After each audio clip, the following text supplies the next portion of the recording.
Welcome. It is Verdict with Senator Ted Cruz, Ben Ferguson with you, and it's so nice to have you with us. If you're listening on a radio station around the country, welcome. We do this show as a reminder, as a podcast as well, so you can grab that podcast 3 days a week, Monday, Wednesday, and Friday, especially if you're listening to us on radio stations across the country. Senator, we have got a lot to talk about in this show, including a major breakthrough in the pipe bomb case in D.C.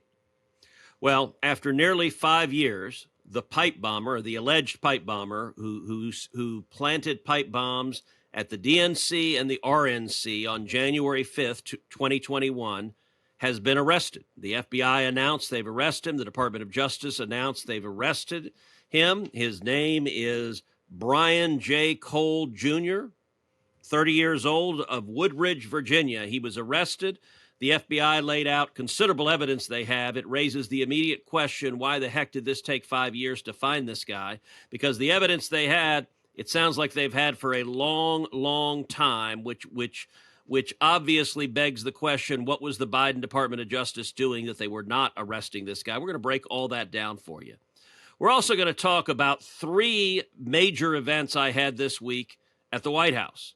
Monday, I was at the White House where the president signed a bill, the Medal Act, that I authored into law. Tuesday, I was at the White House where the president and I both were joined with Michael Dell, who gave $6.25 billion to kids of America to put into Trump accounts. It was incredible generosity.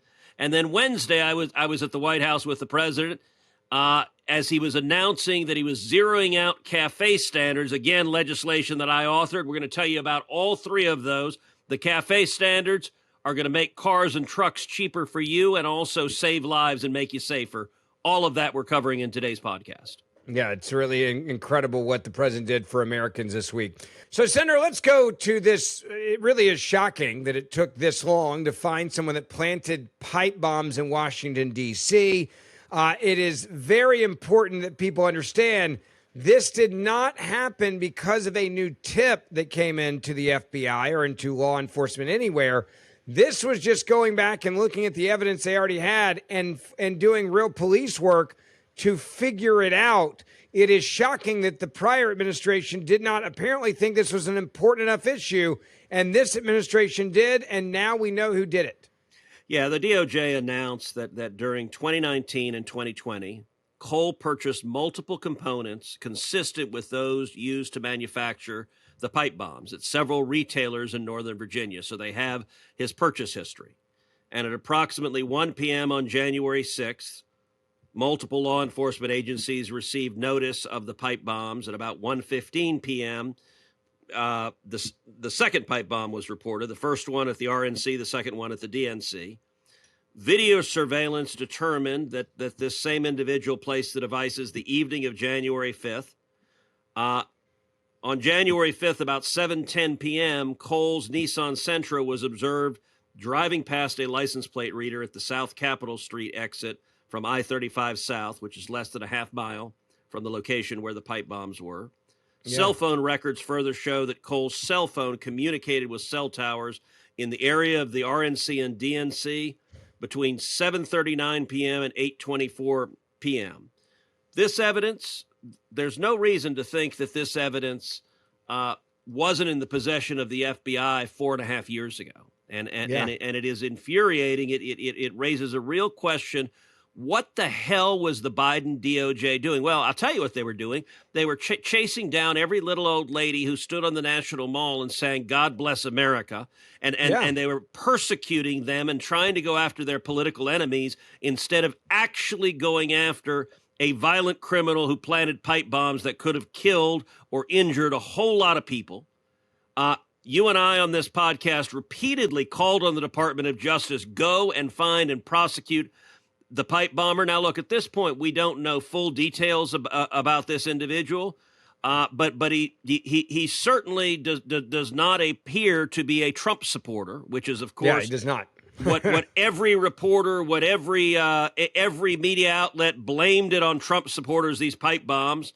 And based on the early information, there are no indications that he was a Trump supporter. In fact, the early information is, and if it holds to be true, is a complete opposite of that this was a radical leftist. Yeah. Now it's still early, and so we'll find out more facts in the days going forward. But I want you to listen to Pam Bondi when she was announcing the arrest. Early this morning, Brian Cole Jr. was arrested and charged with placing the pipe bombs at the RNC and the DNC on January 5th, 2021. He has been charged with violating 18 U.S.C. 844, which is use of an explosive device. This investigation is ongoing. As we speak, search warrants are being executed, and there could be more charges to come. Today's arrest happened because the Trump administration has made this case a priority. The total lack of movement on this case in our nation's capital undermined the public trust of our enforcement agencies. This cold case languished for 4 years until Director Patel and Deputy Director Bongino came to the FBI. The FBI, along with U.S. Attorney Pirro and all of our prosecutors, have worked tirelessly for months, sifting through evidence that had been sitting at the FBI with the Biden administration for 4 long years. Let me be clear, there was no new tip, there was no new witness, just good, diligent police work and prosecutorial work, working as a team along with ATF, Capitol Police, Metropolitan Police Department, and of course, the FBI. We are working every day to restore the public's trust. We hope that today is a significant step towards that progress. We'll share more information when we can and when it unfolds. I cannot stress enough how hard Director Patel and Deputy Director Bongino have worked for months to make our nation's capital safer and to make our country safer. You listen to Pam Bondi there, Senator, and it is clear she's angry, and Americans should be angry. There was nothing new here. They just took what they had and did their job. Well, and I'll tell you, Merrick Garland needs to be held accountable and answer the question why, if they had this evidence, this individual wasn't arrested and wasn't prosecuted. Chris Wray, the former director of the FBI, needs to answer that same question, because it certainly appears that the Biden DOJ did not want to find this individual. It was not a priority. And when they were asked about it before, they would just throw up their hands and say, we're doing the best we can. It turns out when you actually have an attorney general who is focused on going after the bad guys, that's exactly what you do. Senator, I want to also just go back to echoing the part that you mentioned there about Pam Bondi, and she's angry. Dan Bongino came out saying very much the same thing. And I want to play it for everybody, because when he came out, not only was he saying, hey, I want to say thank you to everybody on this team, because this was teamwork, but this was also a moment where we just decided to do our jobs. And when you let law enforcement do their jobs, these are the types of results that you get. Take a listen to Bongino in his own words. Thank you all for being here for this critical investigation we've been working on for a very long time. We deeply appreciate it. Thank you for the kind words, Attorney General and Director. I appreciate it. Folks, this is what it's like when you work for a president who tells you to go get the bad guys and stop focusing on other extraneous things not related to law enforcement. This is what happens. We had a great team. I know it's said a lot in this business. It was a team effort. It becomes cliche, but cliches are useful for a reason, because they matter. And this was a team effort. The director and the attorney general emphasized that it was not a new public tip this was our internal work at the FBI. And I want to just really express my sincere gratitude to this attorney general and this president for allowing us the latitude. I spoke with Ms. Bondi very early when we, maybe day 2, and I said, we're going to get this guy. And she said, yes, you are. And we did. I want to also thank, he's not here, but Deputy Attorney General Todd Blanche, who we deal with often as well, who could not have been more supportive. Whatever process we need, Judge Janine, Todd, and Attorney General Bondi, they were there. All you had to do, they were a phone call away. And their team was amazing. We actually never had to make that phone call because they were always responsive. Thank you, Judge, as well. You were amazing. Folks, you're not going to walk into our capital city, put down 2 explosive devices, and walk off in the sunset. Not going to happen. We were going to track this person to the end of the earth. There was no way he was getting away. Well, we didn't have to track him to the end of the earth. It wound up in Woodbridge, Virginia. I want to thank the team. They were amazing. They never let this go. Again, Attorney General Bondi, for your incredible support. Director Patel, Judge, I know they're giving me a lot of unnecessary credit, but make no mistake, they were intimately involved in this and were there for all of those supportive mechanisms, and I deeply appreciate it. You listen there to not only the way that Pam Bondi talked about it, but also Dan Bongino, and they are echoing the same thing. I think there's 2 points here that I want to get you to expand on. Number one, this is just letting law enforcement do their job and not do political operative jobs, which is what they clearly were being told to do after January 6th. Go find the grandmothers, go find anybody that was there, find anybody that was associated with anything in and around the Capitol, and then go hunt them down. Forget the actual terrorist, the guy making pipe bombs. But also, there's a teamwork here that I have not seen in a very long time in law enforcement. It's not conservative. It's just law enforcement working together. I love hearing that. It makes me feel as an American that they're on my side trying to keep me safe. Well, this is law enforcement actually doing their jobs, targeting violent criminals. This is the Department of Justice and the FBI. And if you look this past year under President Trump, DOJ and the FBI, they've been going after murderers and rapists and child molesters. They've been going after gangbangers and illegal aliens and human traffickers. They've been going after narco traffickers. I got to say, if you're down in Venezuela and anyone asks you to drive a speedboat with some drugs in the back, you may just call in sick that day because it doesn't turn out too well. Senator, come on now. Don't you know you need 7 engines and a whole lot of cocaine to do good fishing? Come on. They are systematically focused on violent criminals, including, as Dan Bongino just said, someone who planted 2 pipe bombs in the middle of Washington, D.C. That's what law enforcement is supposed to do. It's not supposed to do what it did under Biden, which is be a political arm to target and prosecute and persecute your political opponents. And look, Pam Bondi and Kash Patel and Dan Bongino all came in with a mission of restoring integrity to the Department of Justice and the FBI. I think today was an important step in that journey. There's a lot of good men and women that work at the FBI, and I think this is a perfect moment, Senator, where we should just highlight this. There are a lot of people that just want to do law enforcement. And what I do think you're now witnessing is the good men and women in uniform. In multiple levels, whether it's local or state, whether it's dealing with illegal immigrants. Ben, that's right. But listen, there were also too many people who were politicized and who were obstructing justice, who were standing in the way. You know what? There are people who were at the FBI, who were at DOJ, who knew of this evidence, and they didn't act. And I think we have every right to get answers to why didn't they act, and was there a political or partisan agenda? That was my question. Is there's good men and women that are now clearly getting to do their job.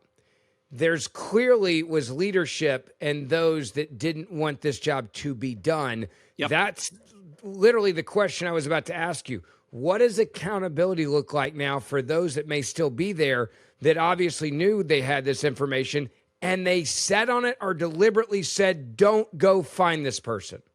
Well, look, I'll tell you, one of the very first steps is they need to be brought in before Congress to answer questions under oath, and answer questions under oath about why they didn't act on this evidence. Did they have it?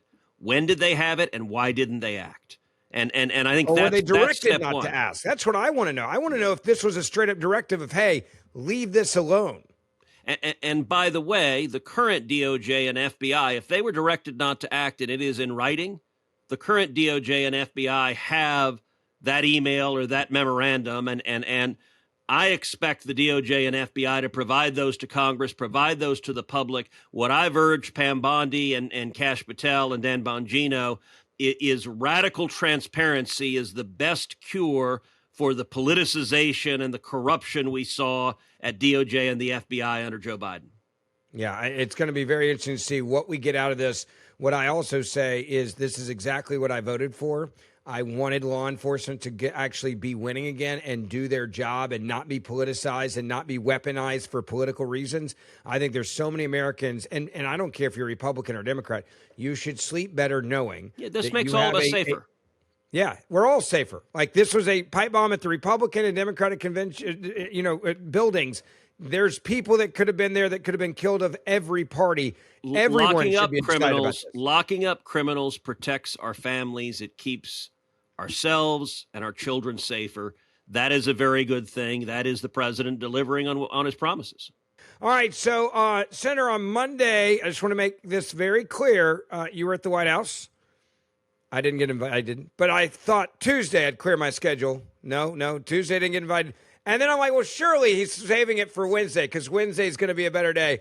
I'm still waiting. 3 days, Senator, you're there. 3 days I was sitting here just waiting for, hey, Ben, you should come with me over here to the White House. You've been there before. It's a great place. We're going to celebrate America's work.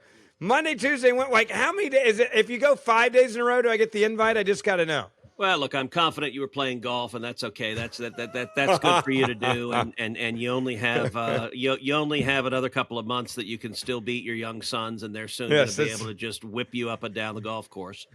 But look, this was a busy week. This was a busy week. I had 3 different events at the White House: one on Monday, one on Tuesday, one on Wednesday. Each was a different major announcement, so it was a very productive week. Monday, it started out with the president signing into law the Medals Act. The Medals Act is a bill that I wrote that deals with Medal of Honor recipients. Medal of Honor recipients are those servicemen who have distinguished themselves with exceptional valor. There are only 61 living Medal of Honor recipients. The vast majority of Medal of Honor recipients, they receive the medal posthumously. In most of the instances, they lose their lives demonstrating extraordinary heroism and bravery. Under existing law, Medal of Honor recipients receive a monthly stipend of $1,400 a month. That's not very much money. Yeah, it's not at all. What the Medals Act did is essentially triple that amount. So it increased it from $1,400 a month to $5,600 a month. That's and incredible. So I authored that legislation in the Senate. It passed the Senate unanimously. It passed the House unanimously. And then on Monday, the president signed it into law. We were joined by 3 Medal of Honor recipients who were there. And I'll tell you one of the reasons it's so meaningful. To say thank you to these incredible real-life heroes. Amen. But B, many of these Medal of Honor recipients take their time. They go around talking to schools. They go around talking to civic gatherings. They inspire people, and that takes a lot of time. And this stipend gives them an ability to have some basic modicum of income. And so I was really glad to see it took about 2 years to get this done, to build the bipartisan support, to move it through Congress. The president has signed it. And we're now giving those Medal of Honor recipients the respect that they are due. I got to say, when you said it was unanimous, we haven't said that word on this show in years. That is really cool. It does give me just a little bit of hope that people realize that when you sacrifice the way these recipients do, you deserve to be taken care of afterwards as well. Well, and when I passed it on the floor of the Senate, several of the Medal of Honor recipients had come to the Senate, and they were sitting in the gallery watching it. And afterwards, we were down at the bottom of the Senate steps, and a group of eighth grade kids came by. I think they were from Michigan, if I remember correctly. And they spotted me, and some of them recognized me, and so they came up and wanted to take pictures and talk. And I told them, look, I'm happy to chat with you, but I said, I want to introduce you to these 2 gentlemen I'm standing with, because awesome. Both of them earned the Medal of Honor by risking their lives, nearly dying, and saving the lives of their fellow servicemen and women. And I will tell you, Ben, the look of wonderment in these little boy and little girls' faces as they listen to these heroes tell their stories. Real life heroes. It gave a great opportunity for me just to step back and recede and watch that moment inspiration right there at the base of the steps of the Senate. That's incredible. And that was just Monday. So Tuesday, you had this big victory on Monday. Yep. that's bipartisan. What a great way to start the week. You rarely get to do that in your whole career. Tuesday, you're back at the White House. What happened then? So Tuesday was a massive announcement. We've talked before about the Trump accounts. The Trump accounts is legislation that I authored. It was part of the One Big Beautiful Bill. And by the way, I want to remind people, and I do want to brag on you for a second. This could have been taken out of the big, beautiful bill. You felt so strongly about it, Senator. You did not let this get kicked out. You didn't let it go. You fought tooth and nail, and it was a hard fight. I want to also make that very clear. This was not an easy fight because you felt like this could be so transformative in one generation to building wealth for all Americans and giving kids an incredible opportunity to grow and to invest early on. There's so many things that hold people back from investing. I talked to one banker about this week. He said, you know, the number one reason why people don't invest when they're younger or when they don't feel like they make a lot of money is they're embarrassed to go in and open an account with a small amount of money. So they just don't do it. And he said, we believe, he said, I'm almost at the end of my banking career. This could transform an entire nation and a generation into not being afraid to open an account, but embracing it, watching it grow, having ownership of it, and seeing the power of compound interest. And I haven't seen bankers get giddy very often. This banker was genuinely giddy for the future of kids in this country. And I'll tell you, Ben, it's not just compound interest, it's compound growth, because these accounts will be invested in the S&P 500. They're invested in the stock market. And every kid in America is going to become an owner of the biggest employers in America. That's transformative. That's making a whole new generation of capitalists. You know, at the White House on Tuesday, I told President Trump, I said, although your critics will never give you credit, there is a good argument that you have done more for kids in America than any president in our lifetime. Why is that? Because he, number one, signed the school choice provision, which I had the great honor of writing and putting in the one big, beautiful bill. That will unleash tens of billions of dollars in scholarships for kids in K through 12 education all across the country. And number two, he signed into law the Trump accounts. And that impact together, I think you could say there's never been a president that has impacted kids more. Here's how I explained it at the press conference with the president. Starting on July 4th, every child in America will have a personal investment account opened for them. Newborn children will have it seeded with $1,000. Parents and family and employers can contribute up to $5,000 a year in a tax-advantaged account. That money will be invested in the S&P 500 in the stock market, broad-based equity index account. Two massive benefits that change this country. Number one, every child in America will experience the benefits of compound growth. Take a little girl born next year. She's born next year. She has the account opened for her. $1,000 is automatically seeded. Her parents, her family, or an employer puts $5,000 a year each year into that account. If you assume the historic rate of growth of the S&P 500, which is 7% a year, by the time that little girl is 18, she will have $170,000 in that account.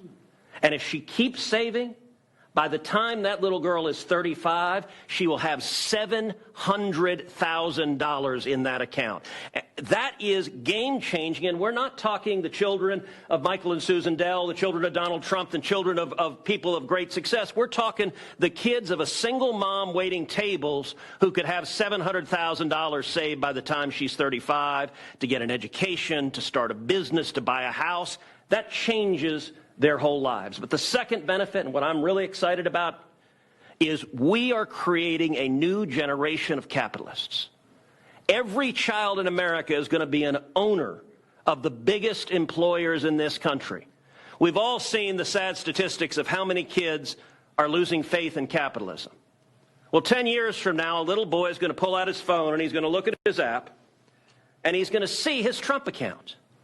And instead of thinking of big, bad, scary corporations, that little boy is going to say, I own $50 of Apple. I own $100 of Dell. I own $75 of McDonald's.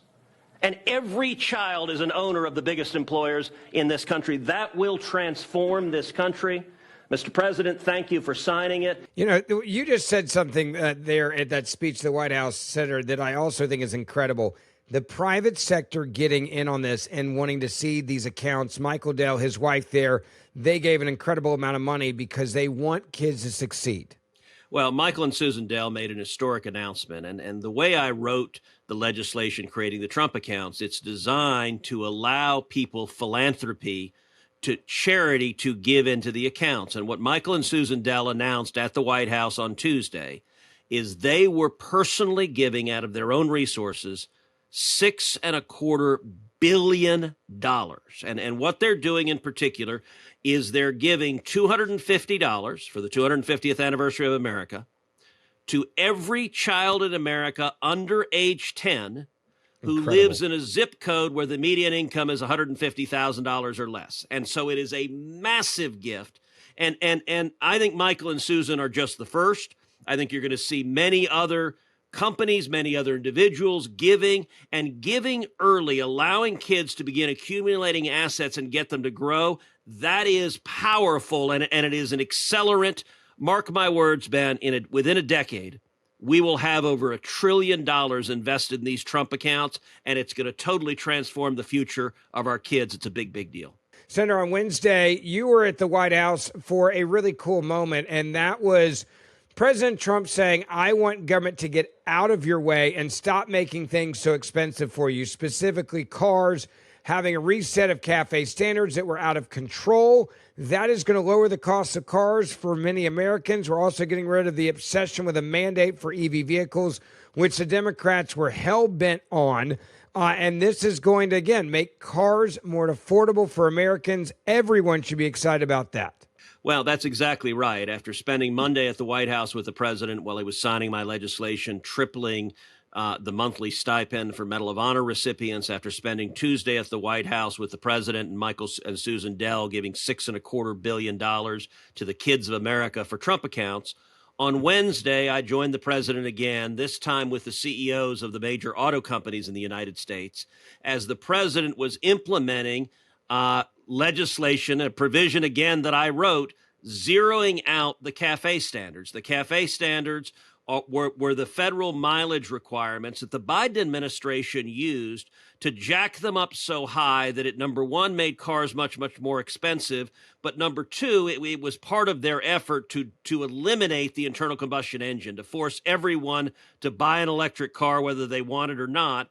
And as part of the one big, beautiful bill, we zeroed that out entirely. I wrote that provision, and on Wednesday, the president was implementing it. Here, I want you to give a listen to the president describing the historic steps he took on Wednesday. From day one, I've been taking action to make buying a car more affordable. I signed an executive order to end the unfair, expensive electric vehicle mandate. As you know, we had to have an electric car within a very short period of time, even though there was no way of charging them and lots of other things. It would have cost $5 trillion to build the charging plants.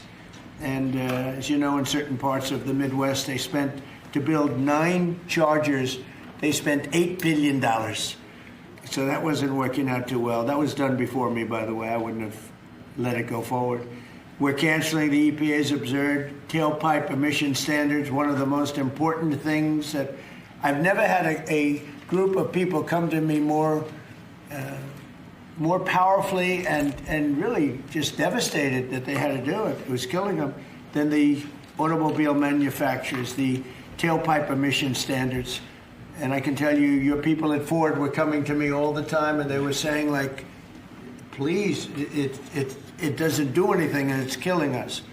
And it's driving the cost through the roof. And we revoked Biden's emissions waiver for California so that California communists could not regulate the automobile industry and ruin the entire nation of automobiles. And they were doing that too. But we have that now under control also with your governor, who's got much more than he can control. Now, under the new rules being issued today by Secretary Duffy, the Department of Transportation will rescind the Biden fuel economy prices. And I hate to say that because they were really not economy. They were really, they were anti-economy. They were horrible what they were doing to the costs and actually making the car much worse. But these policies forced automakers to build cars using expensive technologies that drove up costs, drove up prices, and made the car much worse. The action is expected to save the typical consumer at least $1,000 off the price of a new car, and we think substantially more than that. Senator, you hear him talk about this. This is exactly what I think so many Americans voted for. It's government actually not mandating things. It's government getting out of the way of insane regulations to make your life easier. Just give me a little bit of my freedom back. Let the private sector do what the private sector does. Stop putting all this government agenda on top of me and let me do what I want to do. If I want to buy an EV, I'll buy an EV. But don't force me to do something, and don't make these standards so insane that you raise the cost of cars to the point where I can't even afford a new one. It's your choice. It should be your choice. If you decide you want to go buy a Tesla, Teslas are amazing automobiles. You can go do that. But if you decide you want to drive your F-150, that ought to be your choice too. And this legislation and what the president did this week benefited consumers, lowered prices, made cars and trucks a lot cheaper. It also made them safer. It saved lives. It also helps produce jobs, thousands and thousands of jobs, as billions of dollars are being invested by car manufacturers in the United States. We're bringing blue-collar jobs back to America. Ben, here's how I explained it in the Oval Office, standing next to the president. Give a listen. Anybody else want to say a few words?